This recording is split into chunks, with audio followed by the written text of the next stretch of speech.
हाँ तो भाई लोगों का स्वागत है आपका अपने यूट्यूब चैनल आर्ट्स की दुनिया पर। और दोस्तों आज का जो वीडियो लेकर आया उसमें आपके लिए बताऊंगा आपके फाउंडेशन कोर्स से, अगर आप बीए कर रहे हो, आप बीकॉम कर रहे हो, बीसीए कर रहे हो कॉलेज में और फर्स्ट ईयर में हो तो भैया ये वीडियो आपके लिए है। मैं दोस्तों इस वीडियो में आपके लिए बताऊंगा इंग्लिश लैंग्वेज का जो आपका यूनिट 1 है उसके इंपॉर्टेंट क्वेश्चंस के बारे में। तो ऐसे लोग जिनके फाउंडेशन सब्जेक्ट में इंग्लिश सब्जेक्ट उन्होंने चूज़ किया हुआ है उनके पेपर आने वाले हैं, तो ये वीडियो आपके लिए रहेगा। और इसके अलावा अगर आपका पेपर नहीं भी आने वाला है तो भैया कभी तो फर्स्ट ईयर के पेपर दोगे ना। तो जो लोग इस वीडियो को देख रहे हैं उन लोगों से मेरी उम्मीद है, मेरा निवेदन है, कभी वीडियो को पूरा देखना और जो भी आपके डाउट हो भाई कमेंट कर देना, बराबर आपको रिस्पांस मिलेगा, बराबर रिप्लाई मिलेगा। तो आइए शुरू करते हैं आज का वीडियो। तो दोस्तों आप देख सकते हैं, सबसे पहले फटाफट सिलेबस देख लेते हैं। अगर आपने सिलेबस का वीडियो नहीं देखे हुए और भी सब्जेक्ट्स के जैसे ID of Bharat, political science के, तो आप देख सकते हैं। तो न्यू सिलेबस में क्या है दोस्तों, यूनिट 1 है, यूनिट 3 है, यूनिट 3 है। मतलब अगर मैं बात करूं तो फाउंडेशन कोर्स में जो सिलेबस है वो बहुत छोटा है, केवल 3 यूनिट में है। दूसरे सब्जेक्ट्स की बात करें तो यूनिट ज़्यादा है। तो दोस्तों इसमें डिस्कस करते हैं हम यूनिट 1 के बारे में। तो दोस्तों ये आप देख सकते हैं पूरा सिलेबस यूनिट 1 में। जैसे अगर मैं आपको थोड़ा सा बता दूं तो 5 चैप्टर आपके लिए रहेंगे।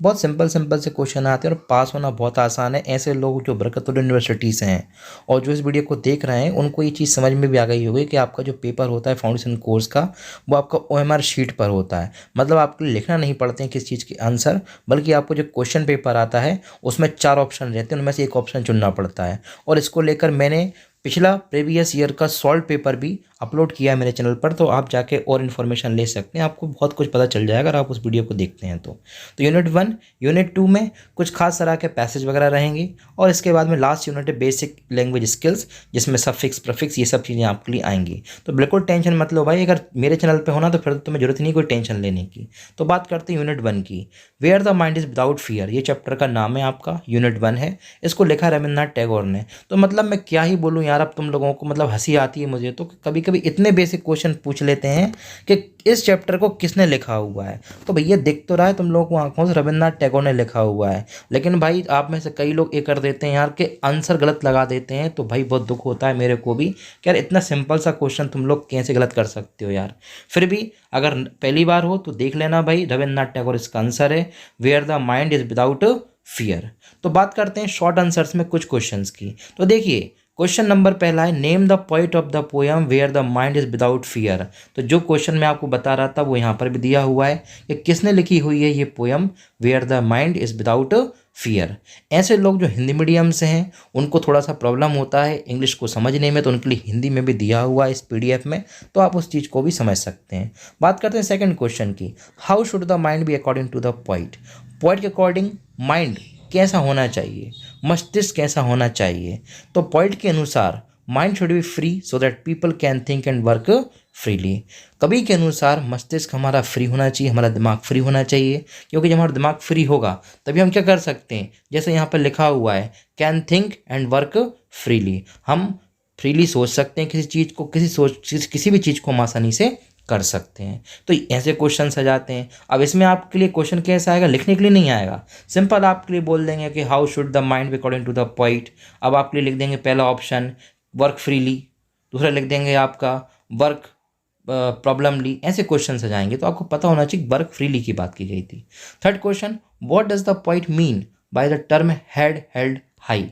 अब यहाँ से क्वेश्चन कैसा आएगा, सिंपल क्वेश्चन आ जाएगा आपके लिए, हेड हेल्ड हाई मीन्स, तो यहाँ पर ये है कि people should live with respect and dignity. आपके लिए 4 ऑप्शन देंगे वो, लेकिन आपके लिए सही ऑप्शन क्या लगाना है, people should live with respect and dignity. और यूनिवर्सिटी में हो सकता है दोस्तों, ये आप अपने लेवल पर चेक कर लीजिएगा आप जिस यूनिवर्सिटी से हो, कि आपके यहाँ पेपर MCQs के फॉर्म में OMR शीट पर लिया जा रहा है फाउंडेशन कोर्स का, या फिर आपके लिए पेपर राइटिंग में लिया जा रहा है। लेकिन जो भी हो आपके लिए वीडियो फाउंडेशन कोर्स के इंपॉर्टेंट रहने वाले हैं, बहुत इंपॉर्टेंट वेटेज होता है। और भाई इस बार तो मतलब बरकतुल्लाह यूनिवर्सिटी में जो फर्स्ट ईयर के बच्चे थे उनका तो मतलब फाउंडेशन कोर्स में बैक लगा हुआ है। तो सोच सकते हो आप कि मतलब यूनिवर्सिटी के जो टीचर्स हैं, जो प्रोफेसर्स हैं, वो मेन सब्जेक्ट नहीं बल्कि आजकल फाउंडेशन में ही बैक लगा रहे हैं। तो भाई इस वीडियो को स्प्रेड करो, जितना हो सकता है शेयर करो, सो दैट और लोगों की हेल्प भी हो सके। बात करता हूँ फोर्थ क्वेश्चन की, according to Tagore how should knowledge be spread. Tagore के अनुसार नॉलेज को स्प्रेड कैसे करना चाहिए, तो शिक्षा का प्रसार कैसे हो, नॉलेज का प्रसार कैसे हो। तो knowledge means education only if it is free. शिक्षा का प्रचार ऐसे होना चाहिए कि बिना बिना किसी जातिवाद के, बिना किसी हम बोल सकते हैं वर्ग व्यवस्था के, बिना किसी धर्म के। मतलब कहने का मतलब ये कि शिक्षा में जाति, धर्म, नस्ल ये चीज़ें नहीं आनी चाहिए, ऐसा टैगोर का कहना है। तो question number 5, what does the poet mean bye narrow domestic walls. Narrow domestic walls Hindi में क्या लिखा हुआ है, सकरी पारिवारिक दीवारों से कवि का क्या आशय है। तो नैरो डोमेस्टिक वॉल्स से मतलब है पॉइंट का the borders of caste, creed, nationality, community and religion. तो कवि इस पोएम के माध्यम से ये बताना चाह रहे हैं दोस्तों कि अगर आप धर्म, जाति, कम्युनिटी के नाम पे लड़ते रहोगे, उलझते रहोगे, तो इसी को उसने नैरो डोमेस्टिक वॉल्स कहा है। बात करते हैं नेक्स्ट क्वेश्चन की, how should we our words be. Tagore की ओपिनियन में, टैगोर के अनुसार हमारे शब्द किस प्रकार के होना चाहिए। तो हमारे जो शब्द हैं वो हृदय से आने चाहिए, मतलब हमारे शब्दों में गहराई होनी चाहिए, ये कवि का कहना है। How can the tireless striving achieve perfection. परिश्रम में पूर्णता कैसे प्राप्त होना चाहिए। तो परिश्रम में पूर्णता कैसे प्राप्त होगी दोस्तों, जब आप कांस्टेंट मतलब लगातार हार्ड वर्क करेंगे, तब आपके परिश्रम में परफेक्शन आ जाएगा, ऐसा पॉइंट आपको बता रहे हैं। क्वेश्चन नंबर 8 दिया हुआ है, क्वेश्चन नंबर 9 दिया हुआ है, question number 10, question number 11, question number 12, 13, 14, 15। तो दोस्तों मैं कह सकता हूँ कि ऐसे 14 क्वेश्चंस आपके लिए यहाँ पर दिए हुए हैं। इन क्वेश्चंस को आप अच्छे से कर सकते हैं। आपको पीडीएफ चाहिए तो मैं अपने टेलीग्राम चैनल की लिंक दे दूंगा डिस्क्रिप्शन बॉक्स में, वहाँ से आप सीधा चैनल को ज्वाइन कर सकते हैं और पीडीएफ को डाउनलोड कर सकते हैं। अब बताता हूँ मैं आपको लॉन्ग आंसर्स। दोस्तों हर एक वीडियो में आप एक चीज़ देखेंगे मेरी कि मैं हर एक चीज़ को नहीं समझाता हूँ भाई, मैं बस केवल कुछ चीज़ों को समझा देता हूँ जिससे आपका बेसिक क्लियर हो जाए और आपको आगे खुद ही मेहनत करना पड़े। क्योंकि देखो ये सब कुछ अगर हम ही बता देंगे तो तुम क्या करोगे, तो कुछ थोड़ा सा खुद भी करो, क्योंकि पेपर तुमको देना है, पेपर हमको नहीं देना है। बात करते हैं लॉन्ग आंसर की। लॉन्ग आंसर में दोस्तों कोई ऐसा नहीं कि आपको लॉन्ग आंसर लिखने देंगे जिनकी यूनिवर्सिटीज़ में OMR शीट के बेसिस पर पेपर होते हैं, टिक मार्क वाले पेपर होते हैं, उनको लिखना कुछ नहीं है, लेकिन आपको इसी थोड़ा सा पढ़ के जाना है। क्योंकि अगर ऑब्जेक्टिव में आपका आ जाता है कोई क्वेश्चन तो आप उसको एटलीस्ट ट्राई कर सकें, एटलीस्ट ठीक से कर सकें। तो दोस्तों यहाँ पर आप देख सकते हैं, हम डिस्कस करते हैं यहाँ पर आप क्वेश्चन नंबर लॉन्ग को। तो आपको क्या बता रहे हैं लॉन्ग आंसर्स में कि what does the poet mean by where knowledge is free. Poet के अनुसार क्या मतलब है, वेयर नॉलेज फ्री मतलब ज्ञान स्वतंत्र हो। तो ज्ञान स्वतंत्र हो से मतलब कवि का कहना ये है कि education should have access to all without any fee. मतलब बिना किसी फीस के, बिना किसी हम बोल सकते हैं पैसे के, एजुकेशन सबको मिलना चाहिए। इसका इस हिसाब से कहना है कवि का कि ज्ञान स्वतंत्र हो। आगे बता रहे हैं आपके लिए कि ज्ञान सबके लिए अवेलेबल होना चाहिए, मतलब शिक्षा सबको मिलना चाहिए बिना किसी जाति, बिना किसी रेस, बिना किसी धर्म के। तो हमारा जो भारतीय संविधान है साथियों, जो लोग पॉलिटिकल साइंस स्ट्रीम के हैं, जो लोग BA कर रहे हैं, उनको थोड़ा सा बताना चाहूँगा, जो भारतीय संविधान है हमारा दोस्तों, वो भी हमारे देश में बिना किसी धर्म, बिना किसी जाति, बिना किसी वर्ग के भेदभाव के शिक्षा की बात करता है। तो ये बहुत ही खूबसूरत सी बात इस क्वेश्चन की हेल्प से आपके लिए समझा रहा हूँ मैं। तो लिखा हुआ है यहाँ पर कि general education is free in most of the domestic and welfare states without any binding of any kind. तो कभी यहाँ पर ये भी बता रहे हैं कि ऐसे देश जो डेमोक्रेटिक हैं, ऐसे देश जो वेलफेयर स्टेट्स के कंसेप्ट पे काम करते हैं, उन देशों में तो दोस्तों वाकई में ही एजुकेशन को, शिक्षा को फ्री ऑफ कॉस्ट दिया जाता है। और ऐसे देशों में हमें बहुत खुशी होती है कि हमारा प्यारा देश भारत भी शामिल है। बात करते हैं क्वेश्चन नंबर 2 की। क्वेश्चन नंबर 2 आपसे बोलता है describe the haven of freedom.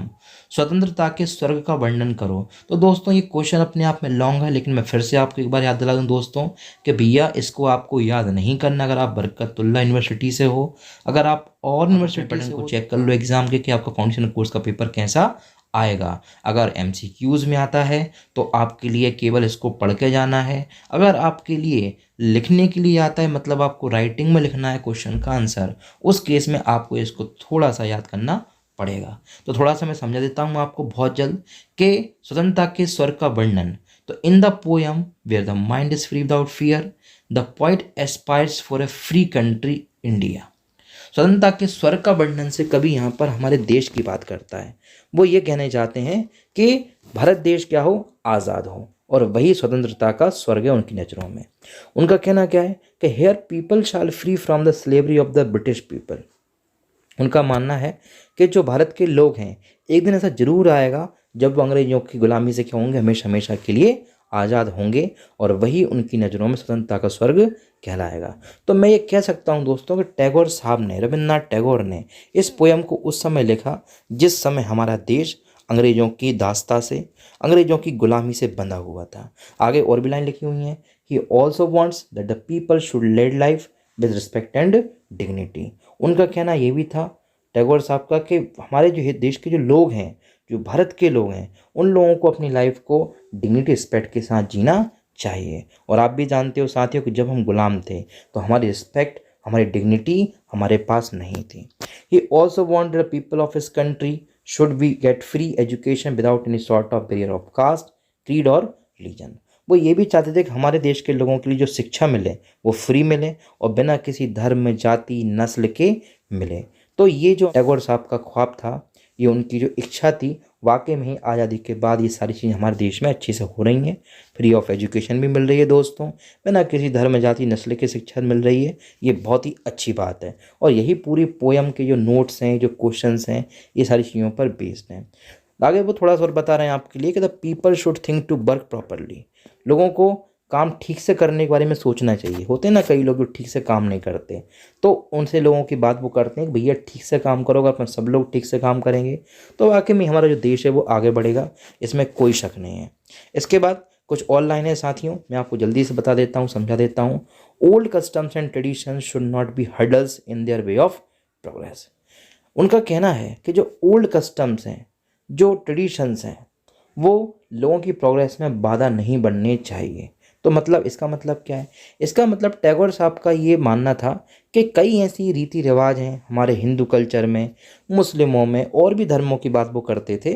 Specially वो हिंदू सोसाइटी की बात करते थे, हिंदू समाज की बात करते थे। तो उनका मानना ये था कि अगर जो भी ऐसी चीज़ें हैं जो लोगों को रोकती हैं आगे बढ़ने से, तो इनके बारे में लोगों को नहीं सोचना चाहिए। The country should have unity and should not be broken into fragments. जो देश है उसमें एकता हो और साथ में ऐसा है कि हम टुकड़ों टुकड़ों में ना टूटें। हम ये ना सोचें कि भाई ये अलग व्यक्ति है, ये अलग धर्म है, ये जाति, ऐसा ना सोचें हम। All people of his country should work hard tirelessly to achieve perfection. In the end the poet prays to God. आखिरी में टैगोर साहब यही बोलते हैं, भगवान से प्रार्थना करते हैं कि he should best all these trades in his country man, कि जो भी वो चाहते हैं वो सारी चीज़ें उनके देश के लोगों के लिए मिलें। तो इसी पूरे क्वेश्चन का जो सेंस है वही है हेवन ऑफ फ्रीडम। तो दोस्तों इतनी सारी चीज़ें टैगोर साहब ने कही हुई हैं इस पोयम के बेसिस पर, इस चैप्टर के बेसिस पर, और ये क्वेश्चंस के नोट्स आज मैंने आपको इस वीडियो की हेल्प से बता दिए। आशा करता हूँ आपको अच्छा लगा होगा, और अगर आप ऐसी वीडियो चाहते हो तो आप मुझे कमेंट कर सकते हो। मिलता हूँ बहुत जल्द नेक्स्ट वीडियो में, तब तक के लिए जय हिंद, जय भारत।